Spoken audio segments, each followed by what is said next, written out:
पहले समय में दाखिल खारिज के लिए, मोटेशन के लिए, रसीद काटने के लिए कर्मचारी लोग घर घर घूमते थे। गांव-गांव में जा कर के घर घर घूमते थे और सबको रसीद काटने के लिए या मोटेशन कराने के लिए प्रोत्साहित करते थे। लेकिन आज का वही ज़माना है। आज कर्मचारीगण प्रखंड में जाकर के ऑफिस लगा करके अपना बैठे हैं और इधर जो है जनता लोग कर्मचारी को खोजते खोजते पहुंचते हैं। वहाँ दुनिया भर की भीड़ लगी होती है। अगर मिलना भी चाहते हैं तो जल्दी मिल नहीं पाते हैं। सिर्फ मिलने के लिए एक दिन का टाइम लग जाता है और उस पर भी दाखिल खारिज हो या रसीद कटाने का हो, यानी एक काम के लिए 4 दिन दौड़ना पड़ता है, तो पर भी नहीं होता है। मोटेशन तो कितने लोग ऐसे ऐसे हैं कि 5 साल हो गया पेपर जमा करने से, लेकिन मोटेशन नहीं होता है। सरकार कहते हैं कि घूसखोरी को बंद कर दिया है, जो कोई घूस लेता है उसका कंप्लेन करो। कौन कंप्लेन करने जाएगा भाई? अगर यदि घूस नहीं देता है तो ये काम 5 साल में भी पूरा नहीं होता है। इसलिए दौड़ने के बजाय ज़्यादा खर्च होता है, सब ये होता है। इसके लिए लोगों के मन में ये बनी रहती है, चलो भाई थोड़ा पैसा ही लगेगा ना, चलो काम करा लेते हैं। पैसा दे देकर, जो पैसा दे दिया उसका जल्दी काम होता है।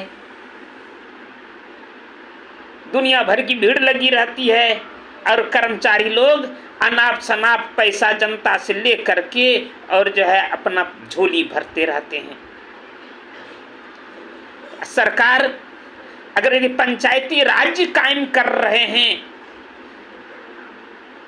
पंचायती राज्य बनाना चाहते हैं, तो सरकार को ये चाहिए कि जिस तरह से पंचायत में कोर्ट का व्यवस्था किया गया, उसी तरह जो है जितने भी प्रखंड कार्यालय का काम है वो हर पंचायत में होना चाहिए।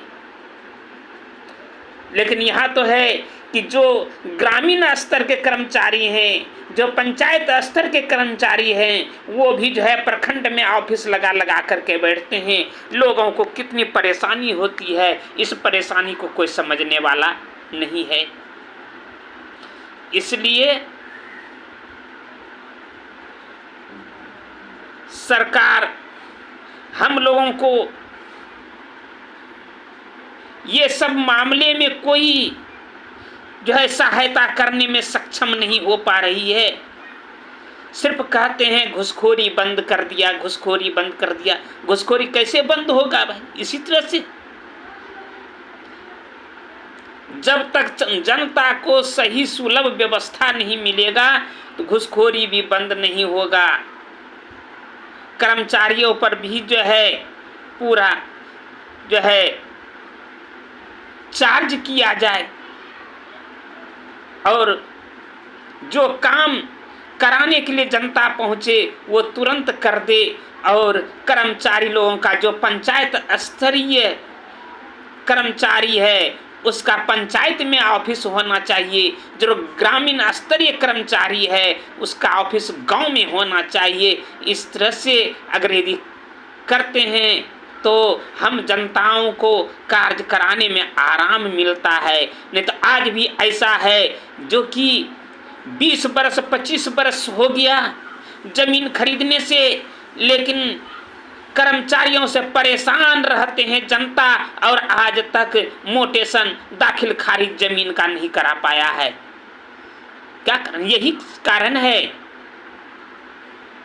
आज जनता लोग गरीबी के कारण, पैसे के कारण अपने घर में उनको रोटी नहीं मिलती है।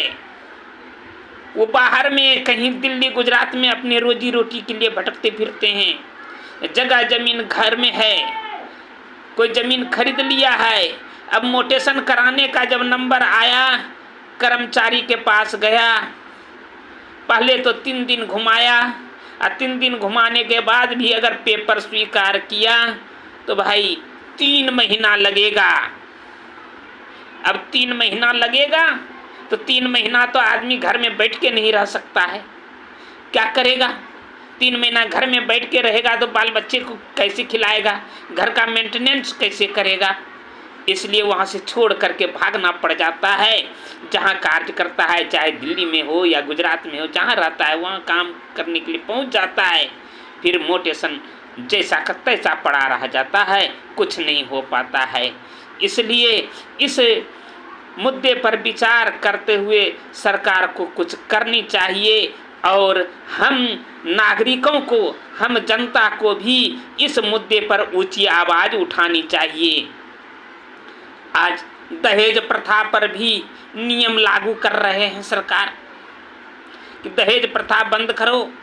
दहेज प्रथा बंद कैसे होगी? सिर्फ सरकार को नियम कानून पारित करने से नहीं होगी, जब तक हम जनता सजग नहीं होंगे। हम जनता का अगर यदि हार्दिक इच्छा हो जाएगी कि ना तो दहेज लेंगे ना तो दहेज देंगे, तो दहेज प्रथा बंद हो सकती है। ये तो सरकार कितनों कानून लागू कर दे। अब यहाँ है किसी की लड़की का शादी नहीं हो रहा है, नहीं लग रहा है, खुलेआम ऐलान कर देते हैं इतना पैसा दूंगा, इतना पैसा दूंगा। जो गरीब गुरुआ हैं वो क्या ऐलान करेंगे?